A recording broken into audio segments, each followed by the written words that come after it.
This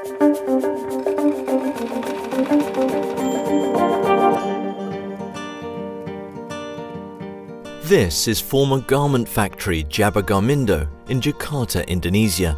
It used to employ 2,000 garment workers until the factory went bankrupt. Fair wear foundation brand Jack Wolfskin stood up for these workers when no other garment company did.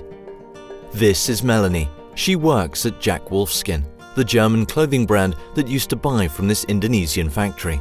At the very beginning, working with the factory was pretty good. They tried to improve step by step, but it changed.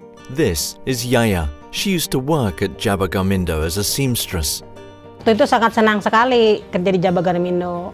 Dalam 1 bulan itu upah 2.400.000 itu sebenarnya tidak cukup. Cuman saya sih dicukup-cukupin.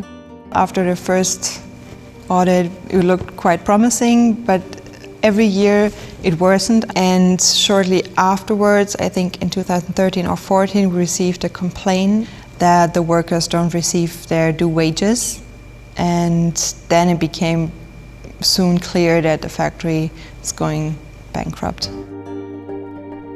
Selama pabrik bangkrut, saya tidak menerima upah selama 4 bulan. Kayak menangis, tapi nggak bisa keluar air mata. Sakit rasanya gitu. Gimana saya mau menghidupin keluarga saya? Dampaknya bagi keluarga saya, buat jajan aja nggak ada, apalagi buat makan. When a factory in Indonesia goes bankrupt, the impact on the workers is huge. With little social security, the workers were left to fend for themselves. Sebelum perusahaan ini dinyatakan bangkrut, ada 4 bulan gaji pekerja yang belum dibayarkan oleh pengusaha atau dengan nilai 19 miliar rupiah. 19 billion rupiah is equivalent to $1.33 million. In a desperate attempt to get back some of their money, the workers confiscated the factory building and started protesting against the buying brands in Europe.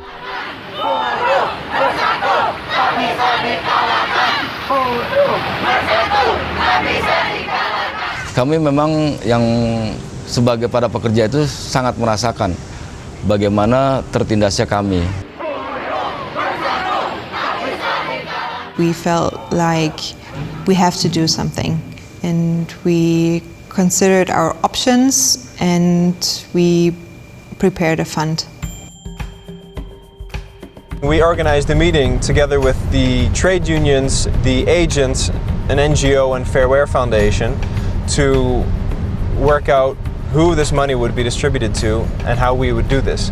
At the very beginning, nobody trusted nobody. Semoga itu aja yang bisa saya sampaikan, dan kita mohon maaf. We discussed for about 3 hours, and at the end of 3 hours we had an agreement on all points on the agenda, so that was quite a surprise to me, but a pleasant surprise. We had $32,000 in this welfare fund. It was a small amount per worker. It's below $20, but nevertheless, I think it's a sign. Ketika saya tahu bahwa Jack Wolfskin memberikan kompensasi, saya senang.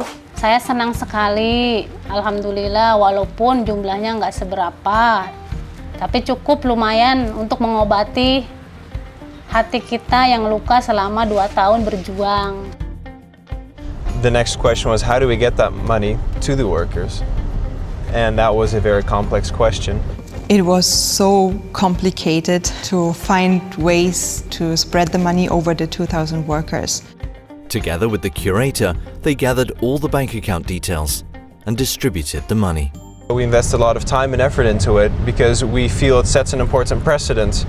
So we're hoping by way of showing that it is possible to compensate workers, other brands can maybe follow the example that Jack Wolfskin has made.